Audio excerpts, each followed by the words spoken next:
chose qui me tenait à cœur. Je pense qu'on a le même ADN que le groupe HBI, c'est que je suis fils de maçon depuis 3 générations. Donc on se retrouve, je pense que le TP, on retrouve les mêmes valeurs du bâtiment, de l'envie de construire, de faire de belles choses.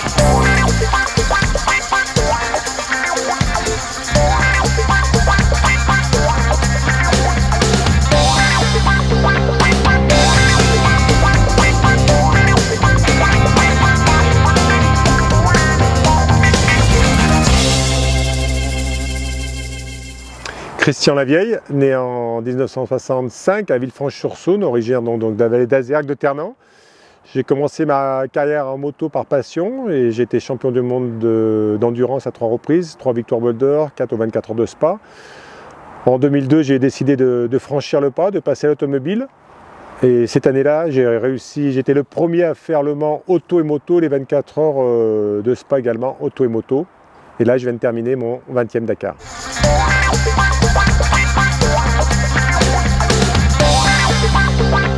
La première chose déjà, quand on est sportif, dans n'importe quelle discipline, c'est la détermination, les objectifs qu'on va se fixer et le travail.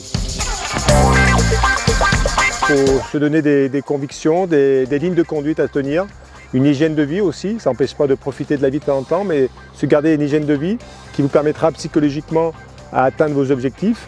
Et c'est sûr que les premiers Dakar, j'ai appris aussi, j'ai passé des nuits blanches dans les dunes à galérer. Et toutes ces choses-là, ça permet de ne pas refaire les erreurs. Il faut apprendre, on dit toujours, il faut apprendre de ces erreurs pour vous enrichir, vous permettre de grandir. Ça fait plus de 12 heures qu'on a arrêté en panne d'essence. Pas beaucoup de stations dans la région. Pourtant, il y a du pétrole, il paraît. Ce qui n'empêche pas qu'il faut toujours se remettre en question après quand on est dans la course. Christian Lavieille avec Marc Mémon. Et là, voyez le saut magnifique de la Toyota. Vraiment, Lavieille se débrouille bien avec Marc Mémon, son copilote, depuis ce début de rallye. Mon Dakar, le plus dur pour moi, pour préparer mon Dakar, c'est la recherche de budget, parce que c'est pas mon métier.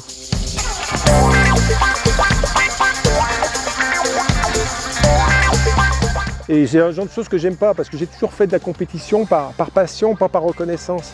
Je deviens un commercial, j'essaye de me vendre, et je me dis, putain, ça doit pas être facile tous les jours d'essayer de vendre des chariots élévateurs, de vendre de la bière, de vendre des compotes.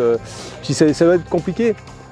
Mais en fin de compte, je me rends compte qu'il ne faut jamais lâcher. Et ça, c'est comme dans le sport, il faut y aller. Tant qu'on n'est pas face au mur, tant qu'il y a un espoir de passer la main au-dessus du mur pour arriver à passer derrière, il faut continuer à avancer comme ça. Alors cette année, on a vécu un Dakar, on était tout de suite dans le bon tempo. 6e du jour et 7e du général, Christian Lavieille vient récompenser encore un peu plus le travail de la famille Moret. Et j'aurais signé tout de suite pour cette place. Et à la 5e étape, là, tous ces font une transmission qui casse. Et là, vous repartez derrière les concurrents. Et là, vous dites, hein, tout est fini, c'est bon, le top 10, c'est plié. Il faut y croire, il faut toujours y croire. De toute façon, il peut se passer plein de choses. Si vous avez vécu ça, c'est que les autres peuvent le vivre aussi à un moment ou à un autre. Et là, quand on arrive au bivouac, qu'il y a toute l'équipe, ça doit être une cellule de crise actuellement dans la voiture. Donc, on reste un petit peu loin et les gens reviennent vous voir doucement, se rapprocher, tourner autour de la proie un petit peu. Et là, j'ai dit, de toute façon, demain, on repart. L'objectif, c'est le top 10, il faut y retourner. On n'a fait que 5 jours, il y a 14 jours de course aujourd'hui, il y a encore 9 jours de course, donc il faut y aller.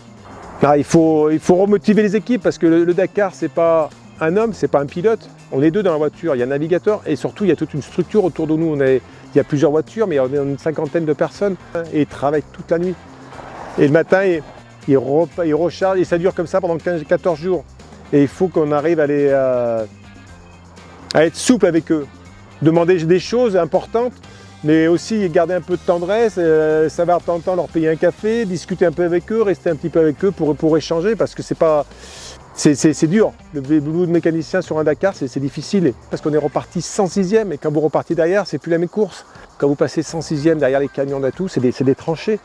La voiture a un coup sur le côté droit, un coup sur le côté gauche, on n'arrive pas à avoir le même rythme.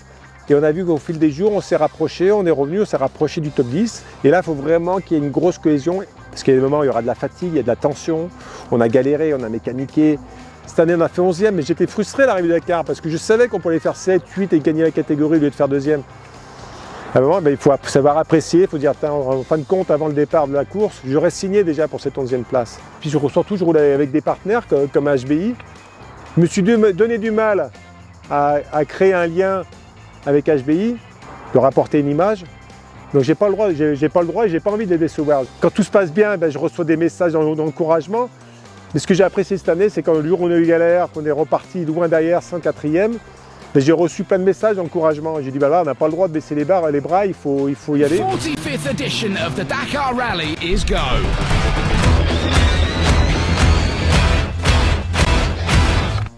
Tout le monde peut accroître ses performances, c'est qu'une question de détermination, d'envie, de se dépasser, de surpasser, surtout d'objectifs qu'on se fixe. On partage les mêmes valeurs, à très bientôt, salut!